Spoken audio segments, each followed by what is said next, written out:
Hi and welcome back to another quick guide. Today, I'll teach you how to get mods from Steam Workshop. Steam Workshop makes it easy to find, install, and manage mods for supported games. Most Workshop mods can be installed with a single click, and Steam automatically downloads and updates them. Follow these steps to get mods from the Steam Workshop. To begin, open the Steam client on your computer and sign into your account.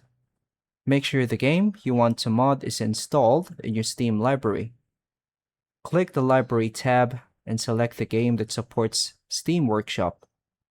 On the game's page, click the Workshop link if it is available. Browse the available mods or use the search bar to find a specific mod.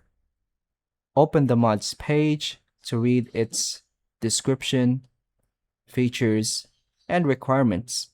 Check the ratings, reviews, and compatibility information before installing the mod. Click the subscribe button on the mod's workshop page. Wait for Steam to automatically download the mod. Launch the game after the download is complete. Enable the installed mod if the game requires manual activation. Start or load the game to confirm that the mod is working correctly. Return to the Steam Workshop anytime to update, unsubscribe from, or install additional mods. And that's all for now, folks. Thank you for watching.